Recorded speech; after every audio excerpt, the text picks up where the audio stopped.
Hello everyone and welcome to Games, Comics and Crafts. In this video, I'll be looking at Savage Sword of Conan, issue 4. Okay, so this is the fourth issue of Savage Sword of Conan. This is the Battle of the Blackstone crossover issue. So instead of getting two stories, we get five. Obviously short ones, but artwork on all of them is very, very good. We've got pin-ups for each of the characters that are included as well. And they all kind of both tie in together to this Blackstone special we're going to get. So I think it came out this week. So Conan starts off wandering through this hellscape. As he's kind of doing so, he seems to kind of transform into this kind of caveman kind of person, although it's apparently in his mind. And he gets to see the Blackstone as it was up front, where everybody, kind of all these humans were kind of beastmen rather than kind of humans as such. And there's combat and kind of, Beastman Conan kicks the crap out of other beastmen.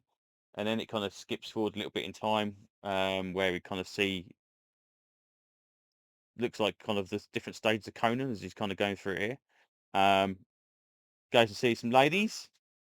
The ladies turn out to be a little bit savage as well, and then he kind of like turns out that this kind of symbol it keeps appearing in all of the visions he's having, and that is what's going on. Apparently, he could have submitted himself to this kind of symbol presence, but he didn't do so, and this is going to be continued in Blackstone 1. Get a little pin up, which is very, very good. Then we get another Patrick Zurcher, Solomon Kane.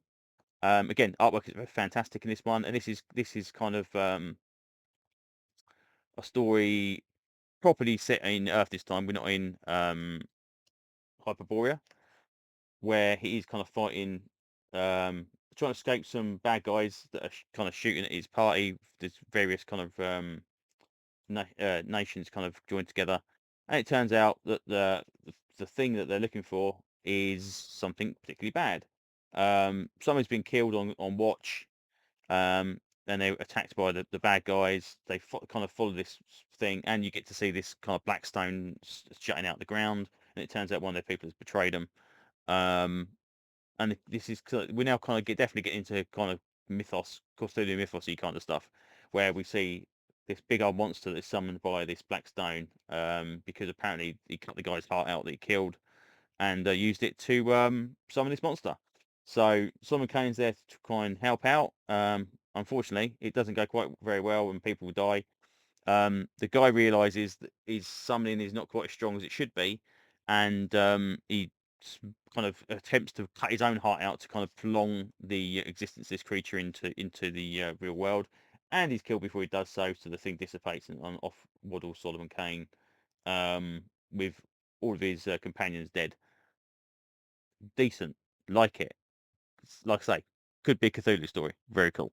Um, Next up, Brissa. Now, this is a good one because I always wonder what happened to Brissa, and we kind of get a little bit of a background here where it kind of explains that as she was told to leave the Blackstone last time, she meets up with these bad guys, kind of hacks them to pieces, and apparently when the stone collapsed, she should have died, but instead she meets the spirit of her mother that basically says you've got a purpose, and she basically takes up this purpose apparently to fight the Blackstone and its influence. So we've got to continue in Blackstone 1, which is good because I like Brissa. Brissa was a cool character. So seeing her back and kind of rather than just going, oh, she just wandered off or she just died, no one cared. And yet again, artwork, excellent. Love it. A bit more looser and stuff, but easy to read, very good. Another pin up as well. Then we get Comrade and Kirawan, which I never heard the characters before. I assume they're Robbie Howard characters, but yeah, again, we definitely get into mythos territory here. They've been told to meet a guy at a dig site. When they get there, everyone's missing, and all of the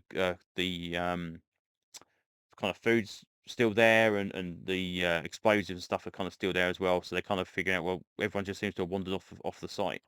They get into the temple, which is the last thing they dug out, and they find out this sarcophagus in there, and they find one of the guys looking for dug in is dead in the sarcophagus, covered in these symbols. After that, they kind of venture a little bit further in there, and this guy is basically summing up these monsters. Now, the reason we get kind of the Cthulhu influences is one guy basically talks about Nameless Cult, which is a Cthulhu book, and he also hears about some other stuff, kind of this symbol as well, and he mentions, oh no, it might have been in yeah, this symbol might have been in this, and he just about to say Necronomicon, and it's kind of cut off. And also we've got for for the Black Goat of the Black Goat of the Woods, Shub Niggurath. So yeah, we are well in Cthulhu territory now. Yeah, it goes badly for the guy. He is quickly dispatched by the pair. The monster is kind of still lingering and tries to drag the guy in, and he manages to blow it with explosives, and they escape. And they are basically shunned and by the government, and basically told to get out because there's been people killed there that shouldn't have been killed and that kind of stuff. So I get you to say that the impression this is kind of World War One era. I don't know if it actually tells you a date. I don't think it does, but that was good. I like that again. I like anything kind of with that kind of cosmic horror, Cthulhu kind of vibes is very, very cool. So I don't know. Again, I don't know if these are going to show up again because obviously we've not got a continuation in Blackstone One. But I hope they do show up again at some point. Now this is a good one. This is Dark Agnes. Now as soon as I saw this, I thought, "Look, it's gone anime." This reminds me very much of kind of Vampire Hunter D style stuff. She is apparently kind of like a vampire hunter or at least a monster hunter, and she goes to she's investigating this kind of problem. She comes across a sign. She's kind of flashed back to her childhood, where she's still in the village where she grew up with, and apparently she's been told that she's going to marry this guy who turns out to be this kind of monster. Who could be a vampire.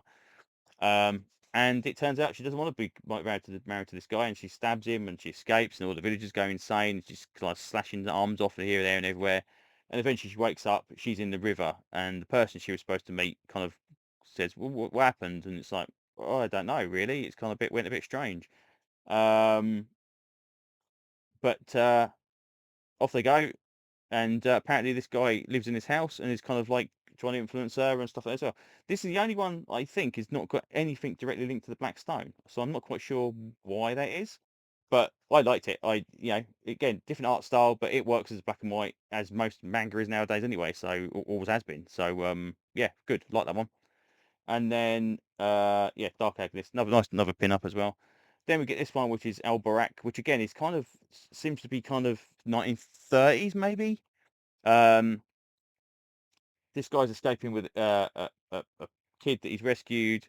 They take up shelter in a tomb. Tombs has the same symbol on it as well. And basically, the guys come in. They kind of get hacked to pieces by him. He's kind of like this kind of famous kind of swordsman and gun player blokey. And yeah, he kind of again no direct influence by anything bad because it's kind of, but you just know something bad is going on there, and they kind of say, right, no, we're leaving, we're not staying around anymore. So yeah, again, another little cool, nice little short story. Artwork is very, very nice as well, and then we get kind of like this little splash panel of all the characters that are involved in this. So hopefully we're going to see more of these Howard characters. I think they're really good. A mini series I would not complain about of some of these. I think they're good. So I'm definitely getting kind of like Hellboy, Cthulhu vibes from a lot of these things.